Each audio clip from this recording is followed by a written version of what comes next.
दीघा बीच पे चले गए, घूम रहे हैं हाथ पे हाथ डालकर। रिश्ता क्या जी? Boyfriend girlfriend.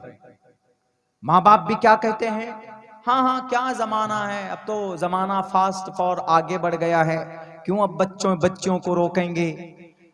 मीडिया वाले को कहिए कि बाबू ये क्या चल रहा है, वो क्या कहेंगे, हाँ ये डेट चल रहा, डेटिंग हो रही, हमने इसको डेट किया।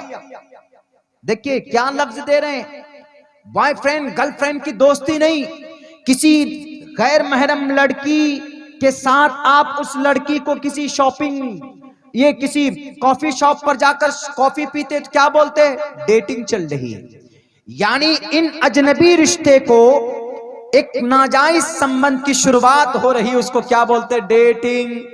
मीडिया वाले से पूछिए, आज तक वालों से, कि क्या तुम्हारी नजर में ये जायज है, वो कहेगा हाँ जायज है। एबीपी वालों से पूछिए, जी न्यूज वालों से पूछिए, टीवी 9 वर्ष भारत वालों से पूछिए, इंडिया टीवी से पूछिए, एनडीटीवी से पूछिए, अब तो वो भी जनाब उसको खरीद लिया गया, सबसे पूछिए तो सब कहेगा कि हाँ डेटिंग करना जायज। डेटिंग करना क्या जनाब, लिव इन रिलेशन जायज। Live in relation, live in relation का मतलब, आपको कोई लड़की आपकी दोस्त है, आप उसके साथ एक बेडरूम में रहो, आप उसके साथ रात बिताओ, यानी लिव इन रिलेशन का मतलब हस्बैंड वाइफ बिना शादी के, हस्बैंड वाइफ का रिश्ता, नाजायज संबंध, बिना किसी निकाह के, बिना किसी कौल करार के, न कोर्ट मैरिज, न इस्लाम के एतबार से शादी, कुछ भी नहीं। कोर्ट मैरिज भी चले जाएं तो आप, जब तक आप इस्लामी एतबार से निकाह नहीं पढ़ेंगे तो आपका निकाह काबिल कबूल नहीं होगा। लेकिन क्या कहा गया, लिव इन रिलेशन है मौलाना हमारा, हम रिलेशन में थे। ये कहां से आया, ये लफ्ज कितना खूबसूरत है। देखिए लिव इन रिलेशन मतलब नाजायज संबंध, नाजायज रिश्ता। जिना का बाजार डेली रात को गर्म करते हैं लोग। क्या इस्लाम इसकी इजाजत देता है? इस्लाम कहता है कि जनाब तुम्हारा लिव इन रिलेशन तो दूर, तुम डेटिंग भी नहीं कर सकते। किसी समाज की बेटी को गाड़ी पर बिठाकर तुम दीघा बीच नहीं ले जा सकते, तुम कलकत्ता नहीं ले जा सकते, तुम किसी शेरे बंगाल, शेरे पंजाब किसी रेस्टोरेंट पे ले जाकर नहीं खिला सकते। क्यों? इसकी इजाजत, इसकी परमिशन नहीं है, तुम देख नहीं सकते। हजरत अली फरमाते हैं कि अगर रास्ते पर चलती हुई किसी लड़की की तरफ तुम्हारी उचकती हुई निगाह पड़े तो ठीक है, लेकिन दोबारा फिर देखना, निगाह जमा कर देखना, उसके सर से पैर तक देखना, गौर से देखना, यह नाजायज और हराम है। देखना औरत को हवस की निगाह से आंखों का जिना है। डेटिंग तो दूर की बात, कॉफी शॉप पर ले जाकर चाय कॉफी पिलाना तो दूर की बात, इस्लाम इसकी इजाजत नहीं देता है। मैडम कश्यप जी क्यों नहीं बोलते? तुम तो जनाब आफताब और श्रद्धा के मर्डर को गलत बोलते हो। हम तो पहले दिन, जिस दिन रिश्ता उन लोगों का बीच में होने वाला था, हाथ मिला था, जिस दिन श्रद्धा ने आफताब या आफताब ने श्रद्धा का हाथ पकड़कर कहा था कि hello this is Aftab from Mumbai, उसने कहा था कि this is Shraddha from Chandigarh. इस्लाम ने कहा था कि यह अमल नाजायज है। अगर उसी दिन इस अमल पर, इस फरमान पर अमल होता, अगर उसी दिन कुरान की बात पर अमल किया जाता, उसी पर हदीस की बात पर अमल किया जाता, उसी दिन अमल किया जाता जिस दिन हेलो हाउ आर यू हो रहा था, जिस दिन डेटिंग की शुरुआत हुई थी, जिस दिन जनाब लिव इन रिलेशन की शुरुआत हुई थी, उसी दिन अगर बंदिश लग जाता, उस दिन के बारे में तो चीख कर बोल रहे थे कि नहीं, श्रद्धा जवान है, आफताब जवान है, इसीलिए बेटी हमारी आजाद है, बेटा हमारा आजाद है। तो क्या नतीजा निकला? देखो तुम्हारे सामने नतीजा, मर्डर तक बात पहुंच गई, 37 टुकड़े किए गए। संविधानिक एतबार से अगर वो मुजरिम है तो उसको फांसी की सजा मिलनी चाहिए, मैं भी कहता हूं। लेकिन अगर कुरान की बात पर अमल होता, अगर कुरान के फरमान पर श्रद्धा अमल करती या आफताब अमल करता, तो आज आफताब भी जिंदा, आफताब भी मुजरिम नहीं होता और श्रद्धा की भी जान बची हुई होती और दोनों गुनाह भी नहीं करते। होता कि नहीं होता? इस्लाम ने तो पहले से मना कर रहा था। मीडिया वाले कह रहे थे कि नहीं नहीं, बेटा बेटी जबान तो कुछ भी कर सकते हैं। हम भी कहते हैं ठीक है कुछ भी करो, लेकिन रिजल्ट क्या निकलता?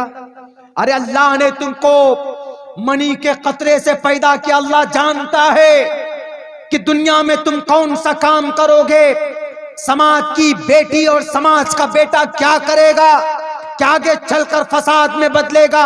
क्यों निकाह जैसा पवित्र संबंध बनाया अल्लाह तबारक व तआला ने? क्योंकि अल्लाह जानता है इस बात को कि एक लड़की को समाज का, मुआशरे का एक लड़का अगर 10 मर्तबा यूज कर लेगा तो उसको उठाकर फेंक देगा। फिर उस लड़की के साथ कौन जिंदगी बिताएगा? दूसरे के साथ जाएगी। न मालूम उसके पेट में बच्चा होगा तो अंदाजा लगाना मुश्किल हो जाएगा कि यह बच्चा किसका है। इसीलिए हस्बैंड वाइफ की जरूरत को पूरी करने के लिए अल्लाह ने कुरान करीम के अंदर सहाबा किराम, अल्लाह के नबी की जिंदगी के अंदर निकाह जैसा पवित्र रिश्ता बताया है। और यूं कहा, हुन्ना लिबासुल लकुम व अंतुम लिबासुल लहुन्ना, वो तुम्हारे लिए लिबास है, तुम उसके लिए लिबास हो। एक दूसरे की गैबों को छुपाओ, एक दूसरे का साथ दो। इसीलिए अल्लाह तबारक व तआला ने ये निजाम बनाया, चूंकि अल्लाह जानता है औरत को यूज एंड थ्रू करने में बड़ा मजा आता है। जाओ चाइना के अंदर, जाओ थाईलैंड के अंदर, जाओ बैंकॉक के अंदर, जाओ पटाया के अंदर, क्या होता है? बेटियां अपनी इज्जत को लुटाती है। और जब वो बच्ची बूढ़ा, जब वो औरत समाज के अंदर, जब उसकी उम्र 40 साल से ऊपर की हो जाती है, उसको कोई पूछने वाला नहीं होता, कौन उसका ख्याल रखेगा? इसलिए इस्लाम कहता है कि नहीं, अगर किसी औरत के साथ संबंध बनाना है तो पहले जायज तरीके से उसको निकाह करो, उसको निकाह मिलाओ, उसको बीवी बना कर लाओ, उसको इज्जत दो। है दुनिया के अंदर कोई निजाम ऐसा नहीं है। चाइना अपने आप को कहा जाता है कि दुनिया के अंदर सबसे पहले बारूद और आतिशगीर मादा को पैदा किया चाइना ने। दुनिया की सारी प्रोडक्ट आज चाइना के अंदर तैयार की जाती, लेकिन औरत के मामले में पीछे औरत को नापाक समझते हैं आज भी, और यूं कहते हैं कि औरत सिर्फ अय्याशी की चीज है। इस्लाम कहता है कि नहीं, औरत इस दुनिया का, इस वर्ल्ड का एक हिस्सा है, एक जुज़े ला यनफक है। औरत मर्द का जितना मकाम है उतना ही मकाम औरत का भी। कहा किसी ने? इस्लाम ने कहा। इस्लाम की कोई बात अगर हमारे उलमा लोगों के सामने पेश करते हैं तो उसको उचकती हुई निगाह से देखते हैं। क्या कहते? देखिए मौलाना लोग तो सिर्फ नया नया मसला बताते हैं। अरे बताते नहीं हैं, उसका पसे पुष्ट देखो, उसका बैकग्राउंड चेक करो। कोई भी हुक्म अल्लाह की तरफ से सादिर होता है इंसानों पर तो हमारी तरफ से नहीं होता, अल्लाह की तरफ से होता है। और अल्लाह जिस चीज को, दुनिया का निजाम है ना, अगर कोई चीज, कोई प्रोडक्ट तैयार करता है तो जो तैयार करता है वो जानता है कि इसमें क्या क्या कमी है। हमको किसने पैदा किया? हमको और आपको अल्लाह ने पैदा किया। हमारी कमी के बारे में और हमारे अच्छाई के बारे में अल्लाह से बेटर कोई नहीं जानता। इसीलिए अल्लाह ने हमें पैदा करने के बाद एक कानून, एक ज़ाब्ता दिया है। उस कानून और ज़ाब्ता के खिलाफ दुनिया के अंदर अमल पैरा होगा तो दुनिया फसाद और तबाही के दहाने पर आएगा। कल्चर भले ही मान लो, ज़रबल्लाहु मसलन क़रियतन आमनत, कुरान करीम में है कि ये कुफ्फार और मुशरिकीन को अल्लाह ने दौलत दी जरूर है, लेकिन अल्लाह तबारक व तआला ने उसको भी मोहलत दी हुई है कि तुम ये समझते हो कि तुम्हारे पास दौलत है तो तुम ही दुनिया के सबसे ताकतवर इंसान हो। बड़ा बड़ा दौलतमंद आया, किसी का नाम बाकी नहीं है। नाम कयामत तक अगर किसी का बाकी होगा तो बिलाल हबशी का नाम बाकी रहेगा। कयामत तक किसी का नाम बाकी रहेगा तो अबू बकर सिद्दीक का नाम बाकी रहेगा। कयामत तक किसी का नाम आन बान शान के साथ लिया जाता रहेगा तो उमर फारूक का नाम लिया जाता रहेगा। अगर किसी का नाम जिंदा रहेगा तो उस्मान गनी का नाम जिंदा होगा। फिरौन का कोई नाम ढंग से नहीं लेगा, फिरौन का नाम लेगा, लेकिन दिमाग में ये तसव्वुर आएगा तो वो जालिम बादशाह था, समाज के अंदर बच्चों को ज़िबा करने वाला, नौजवान लड़कों को ज़िबा करने वाला और बेटियों को छोड़ने वाला था, और वक्ती तौर पर खुदाई दावा करने वाला था। नमरूद का नाम आता है लेकिन अकड़ पूरी दुनिया के एक जालिम बादशाह के तौर पर उसका नाम लिया जाता है, दर्दनाक अंदाज में उसकी मौत होती है।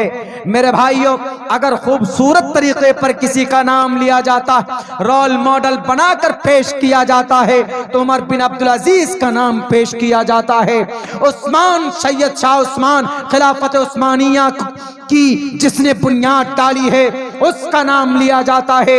हजरत अली का नाम लिया जाता है, हजरत खालिद बिन वलीद का नाम लिया जाता है, हजरत अबू हुरैरा का नाम लिया जाता है, हजरत बिलाल हबशी का नाम लिया जाता है, औरतों में आसिया का नाम लिया जाता है, सुमैया का नाम लिया जाता है, खौला का नाम लिया जाता है, फातिमा का नाम लिया जाता है। कौन है वो? बहुत ज्यादा दौलत नहीं थी इनके पास, लेकिन इनके पास दुनिया का सबसे बेहतरीन निजाम कुरान की शक्ल में था और उस पर ये लोग अमल करते थे। वक्ती तौर पर लगेगा ऐसा कि हाँ नहीं सही बात है, कि बहुत से लोग एतराज कर देते हैं ना, कहते हैं कि अरे मौलाना क्या आप कुरान के ऑर्डर, शरीयत 1450 साल पहले के लिए था ये सब कुछ। अल्लाह के नबी का ज़माना 1450 साल पहले था, अब ज़माना बदल गया है, अब कुछ मॉडर्न होना चाहिए, इसीलिए आप 1450 साल पुरानी बात को क्यों लाते हो? ठीक है, हम मानते हैं आपका कुरान बिल्कुल परफेक्ट है, बिल्कुल सही है, लेकिन अब के लिए नहीं, 1450 साल पहले वालों के लिए था। अब तो जनाब कुछ जदीद टेक्नोलॉजी आ गई, जदीद साइंस आ गया, इसीलिए अब तरक्की करना है तो 2 कदम आगे बढ़ना होगा। हम कहेंगे कि 2 कदम आगे बढ़ोगे, कुरान और शरीयत को छोड़कर श्रद्धा जैसा मामला हादसा पेश आएगा। 2 कदम आगे बढ़ोगे, 31 दिसंबर की रात को 2 बजे बेटियां घर से बाइक पे निकलकर जनाब फंक्शन हॉल में जाएंगी और सेलिब्रेट करने के लिए जाएंगी वो, तो फिर पता वही हादसा होगा कि नौजवान दरिंदे शराब पी कर समाज की बेटियों को सड़कों पर घसीटेंगे। इसीलिए कुरान की बातों पर अमल करो आज भी, और सुन लो, ये कुरान 1450 साल पहले के लिए नहीं था, बल्कि to the day of judgement, कयामत तक के लिए जो भी इंसान इसको सीने से लगाएगा वह इंसान जरूर कामयाब होगा। वक्ती तौर पर देखोगे कि अरे यार ये बड़ा कुरान वाला है, बड़ी शरीयत की बात करता है, बड़ी अल्लाह के रसूल की बात करता है, बड़ी सुन्नत की बात करता है, दुनिया के अंदर बड़ा मकाम और ओहदा ना मिले, लेकिन मरने के बाद जिस मकाम पर वो होगा, इस दुनिया का एक मुखिया, एक सरपंच और एक प्रधान और एक एमएलए और एक एमपी और भारत के एक प्राइम मिनिस्टर को एक वो ओहदा नहीं होगा जो एक सुन्नत पर अमल करने वाले एक ईमानदार का जो ओहदा अल्लाह तबारक व तआला कल क़यामत में अता फरमाएगा। इसलिए अल्लाह के नबी ने फरमाया, मन अहया सुन्नती इंद फसादी उम्मती। ऐसे माहौल में आज के जमाने में जिसको मॉडर्न बताया जा रहा, नाजायज संबंध को लिव इन रिलेशन बताया जा रहा, अजनबी लड़की को पटाने को डेटिंग बताया जा रहा, डेटिंग नहीं ये चीटिंग है। मैं तो कहता हूं कि ये कल्चर आ गया। वहां पर अगर एक सुन्नत पर कोई अमल करता, एक सुन्नत पर, मन अहया सुन्नती इंद फसादी उम्मती फलहु अज्रु मिअती शहीद। अल्लाह के नबी अलैहिस्सलाम फरमाते हैं कि नौजवानों, ए मुसलमानों, एक सुन्नत पर अमल करोगे ऐसे वक्त में आज जहां कुरान को पुरानी किताब बताने की कोशिश की जा रही हो, जहां तुम्हारे नबी को 1450 साल पहले उम्मत के लिए एक गाइडर, एक रहनुमा माना जा रहा हो, ऐसे वक्त में एक सुन्नत पर अमल कर लोगे तो अल्लाह 100 शहीदों का सवाब अता फरमाएगा। मिशकात ने इस हदीस को, मुत्तफक अलैह हदीस है, बुखारी में भी और मुस्लिम में भी ये हदीस बताई।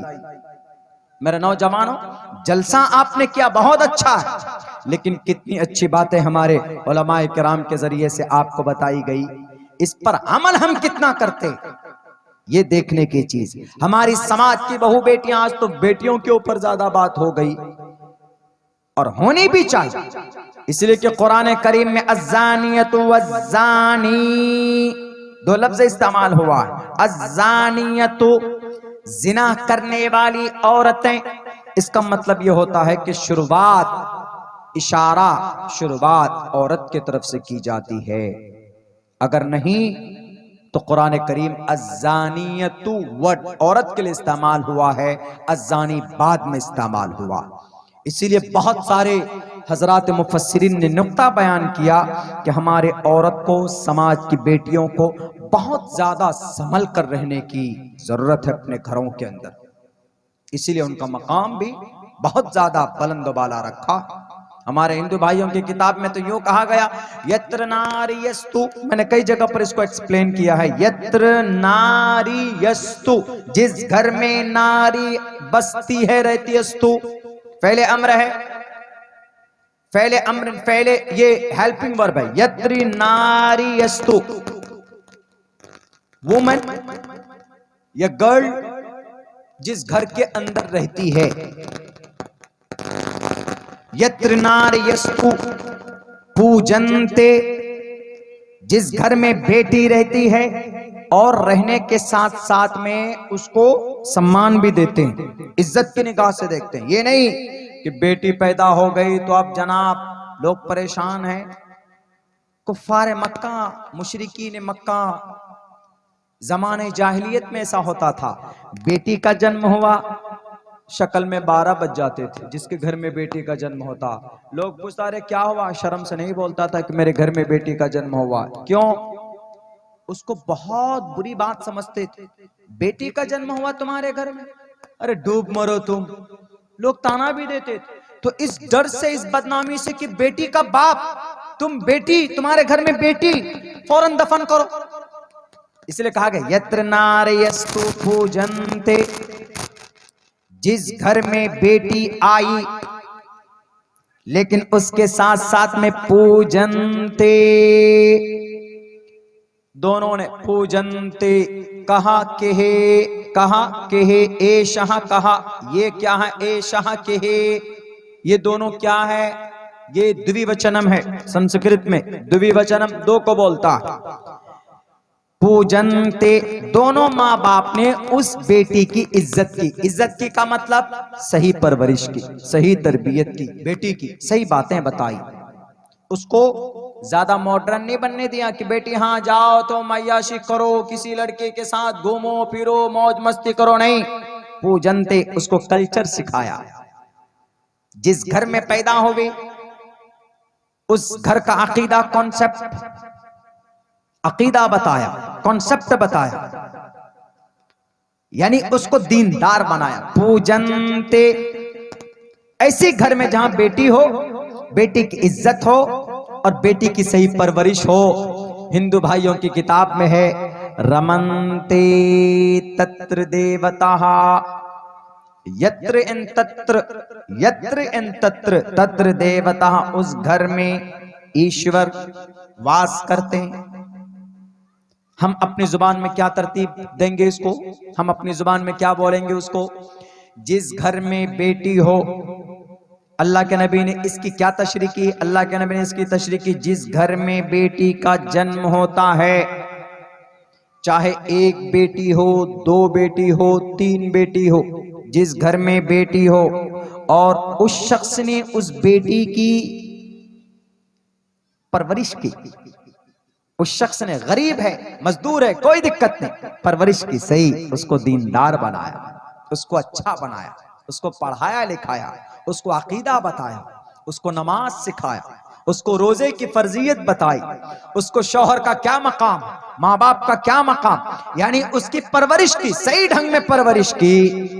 तो अल्लाह के नबी फरमाते हैं कल कयामत में मेरे साथ वो शख्स कैसे खड़ा होगा? ऐसे, मैं ये, वो शख्स ऐसा होगा।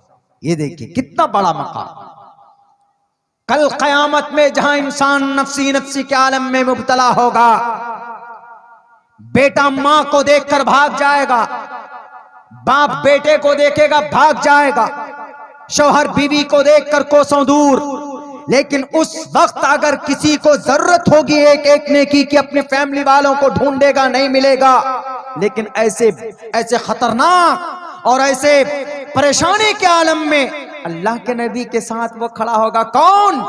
जिसके घर में 2 बेटी या 3 बेटी और सही परवरिश की, तो अल्लाह के नबी फरमाते हैं कि मेरे साथ कल हश्र के मैदान में, कल क़यामत में, योम जज़ा, द डे ऑफ जजमेंट, ऐसे खड़ा होगा।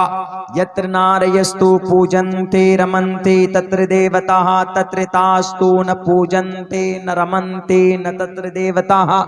और जिस घर में बेटी हो उस घर के अंदर बेटी की कोई सम्मान न हो, बेटी को बिकनी पहनाए, बेटी को हीरोइन बनाए, बेटी को अकीदा ना बताए, बेटी को बेपर्दगी सिखाए, बेटी को डेटिंग चेटिंग करने दे, बेटी को लिव इन रिलेशन में रहने की इजाजत दे दे, तो तत्र तास्तु न पूजन्ते न रमन्ते न तत्र देवताः। न उस घर में ईश्वर आते हैं, न उस घर में ईश्वर की बास होती है। यानी जिस घर में बेटी की इज्जत नहीं है, माइक पर आते हैं तो नेताजी कहते हैं कि बेटी बचाओ बेटी पढ़ाओ। पता चला कि उसी डिस्ट्रिक्ट के अंदर में बेटी की इज्जत लूटी जाती है, उसी डिस्ट्रिक्ट के अंदर शराब पीकर बेटी को ज़िबा किया जाता है। पता चला कि गरीबी की वजह से उसी इलाके के अंदर बेटी अपनी इज्जत को बेचती है। आपके कलकत्ता शहर में तकरीबन 23,000 बेटियां अपनी रातों को, अपनी इज्जत को बेचती। बांग्लादेश बॉर्डर पर म्यांमार की तकरीबन 50,000 लड़कियां रातों को अपनी इज्जत का सौदा करती हैं, तब जाकर उनका घर का चूल्हा जलता।